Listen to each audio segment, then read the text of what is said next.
తరచూ జలుబు చేయటం, అప్పుడప్పుడు దగ్గుతో బాధపడటం మనందరికీ అనుభవమే. సీజన్ మారినప్పుడు, వాతావరణంలో మార్పులు చోటు చేసుకున్నప్పుడు, ఆ మార్పులకు మన శరీరం సర్దుబాటు చేసుకునే వరకు జలుబు, దగ్గు వంటి చిన్న చితక సమస్యలు వేధిస్తూ ఉంటాయి.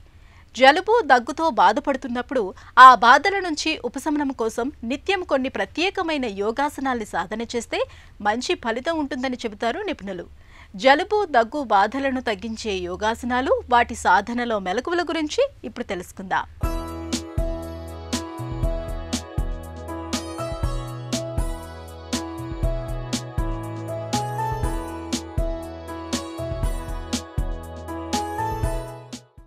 ఈనాటి కార్యక్రమంలో జలుబు, దగ్గు సమస్యలకి ఎటువంటి ఆసనాలు వేయాలి, ఎటువంటి ముద్ర చేయాలి అన్నదాని విషయంగా మనం తెలుసుకుంటున్నాం.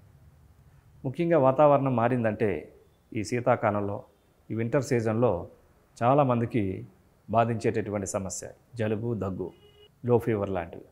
ఇవన్నీ కూడా బాడీలో ఇమ్యూనిటీ తగ్గుతూ ఉంటుంది చలికాలంలో. తద్వారా ఊరికినే ఆ చల్లగాలికి లేకపోతే ఆ డస్ట్లకి ఊరికినే ఈ రకమైనటువంటి జలుబు, దగ్గు అనేటువంటి చేస్తూ ఉంటాయి. మరి ఈ రకమైనటువంటి ఈ సమస్యల నుంచి, మన వాతావరణ మార్పుల దగ్గర నుంచి మన శరీరాన్ని మళ్ళీ బ్యాలెన్స్ చేయడానికి కొన్ని ప్రత్యేకమైనటువంటి ఆసనాలు ఎంతగానో ఉపయోగపడుతూ ఉంటాయి. మన ఇమ్యూనిటీ లెవెల్స్ పెంచడానికి, మన శరీరంలో వెచ్చదనాన్ని పెంచడానికి, వాతావరణ మార్పుల రీత్యా దాన్ని తట్టుకొని స్ట్రాంగ్గా, ఎనర్జెటిక్గా, హెల్దీగా ఉండడానికి మనస్సుని, శరీరాన్ని సంరక్షించడంలో ఈ ఆసనాలు, ప్రాణాయామాలు ఎంతగానో ఉపయోగపడుతూ ఉంటాయి. ఈ జలుబు, దగ్గు ఈ సమస్యల నుంచి మనం రక్షించుకోవడానికి పశ్చిమోత్తానాసనం, పర్వతాసనం మరియు లింగముద్ర ఏ విధంగా చేయాలో చేసి చూద్దాం. ఈ పశ్చిమోత్తానాసనం కూర్చొని స్థితి నుంచి చేస్తాం మనం. పశ్చిమోత్తానం అంటే వెనకాతల మొత్తాన్ని పూర్తిగా స్ట్రెచ్చింగ్ చేసేటటువంటి ఆసనం. ముందుగా సుఖాసనం నుంచి దండాసనానికి రావాలి. పాదాలు రెండు స్ట్రైట్గా తెచ్చుకోవాలి.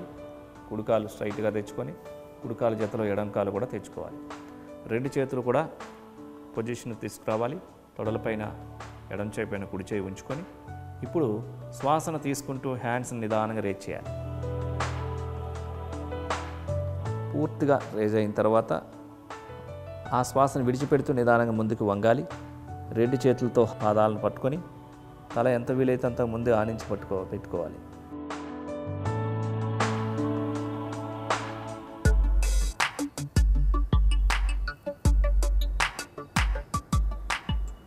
ఆసన స్థితిలో స్థిరంగా ఉండాలి.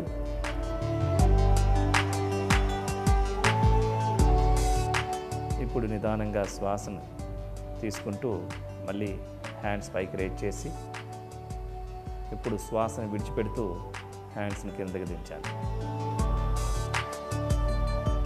మరొక్కసారి శ్వాసను తీసుకుంటూ హ్యాండ్స్ రేజ్ చేయండి.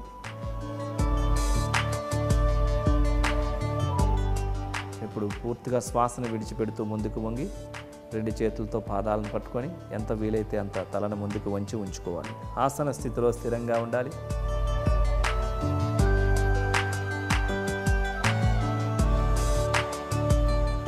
ఇప్పుడు నిదానంగా శ్వాసను తీసుకుంటూ హస్తాలను పైకి తీసుకురావాలి. ఇప్పుడు శ్వాసను విడిచిపెడుతూ హస్తాలను కిందకి దించాలి. ఇప్పుడు పర్వతాసనం చేస్తాం. ఇది వజ్రాసనం మీదుగా చేస్తాం. ముందుగా లెఫ్ట్ లెగ్ని ఫోల్డ్ చేసుకొని వజ్రాసనానికి రావాలి. లెఫ్ట్ లెగ్ జతలో రైట్ లెగ్ని కూడా ఫోల్డ్ చేసి రెండు చేతులు మోకాళ్ళ ముందు, రెండు అరచేతులు నేల మీద తాకించి ఉంచాలి. ఇప్పుడు శరీరాన్ని ముందుకు తీసుకొస్తూ కాళ్ళ రెండు స్ట్రైట్గా చేసుకొని పర్వతాసన భంగిమకి రావాలి.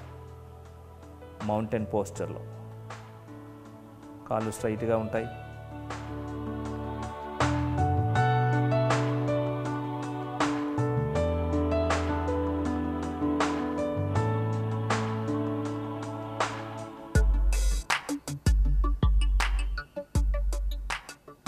ఇప్పుడు నిదానంగా వజ్రాసన భంగిమకు రావాలి.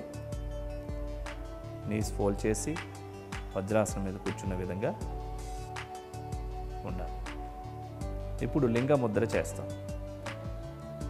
ఎడమ చేతి యొక్క బొటన వేలు చూపుడు వేలుని చివర్లు మాత్రమే తాకించి ఉంచాలి, మధ్యలో వృత్తాకారంగా ఉంటుంది. కుడి చేతి యొక్క బొటన వేలుని ఎడమ చేతి యొక్క చూపుడు బొటన వేలు మధ్యలోంచి రావాలి, తీసుకొని వచ్చి ఫింగర్స్ని ఇంటర్లాక్ చేయాలి.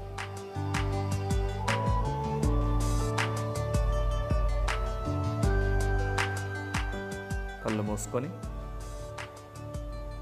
ప్రాణాయామం చేయాలి.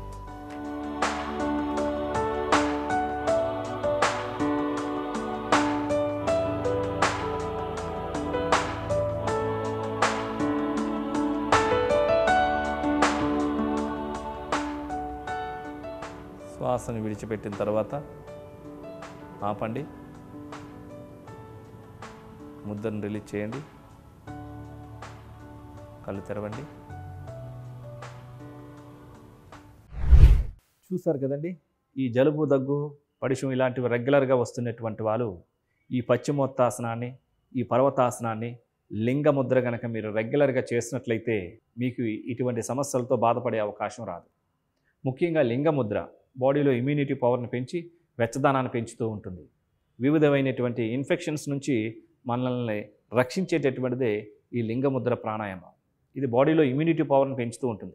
వివిధమైన వైరస్ల బారిన పడకుండా ఉండే విధంగా ఈ లింగ ముద్ర చలికాలంలో కానీ వాతావరణంలో మార్పులు వస్తున్నప్పుడు ఈ లింగ ముద్రని 15-20 నిమిషాలు చొప్పున ప్రతిరోజు చేసుకున్నట్లయితే కొంతమంది ఊరికే జలుబు, దగ్గు, ఏదైనా డస్ట్ తగిలినా, లేకపోతే చల్లగాలి తగిలినా, లేకపోతే చల్లని నీళ్ళు తాగినా, ఇట్లా వాతావరణం చేంజ్ అయినా ఊరికే జలుబు వచ్చేస్తూ ఉంటుంది.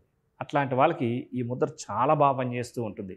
సో ఈ యొక్క పర్వతాసనాన్ని, పశ్చిమోత్తాసనాన్ని 2 లేక 3 సార్లు సాధన చేస్తూ ఈ లింగ ముద్ర ఎక్కువ చేసుకోవాలి. వీటితో పాటుగా ఇంకొన్ని ప్రత్యేకమైన ప్రాణాయామాలు కనుక చేసినట్లయితే వాళ్ళ యొక్క బాడీ ఇమ్యూనిటీ పవర్ బాగా పెరిగి, లంగ్ కెపాసిటీ బాగా పెరిగి, ఊరికే చిన్న ఇన్ఫెక్షన్స్ రాకుండా, వైరస్లు సోకకుండా మన శరీరాన్ని నుంచి రక్షించడానికి ఇమ్యూనిటీ పవర్ బాగా పెరిగి యోగ శక్తి మనల్ని కాపాడుతూ ఉంటుంది.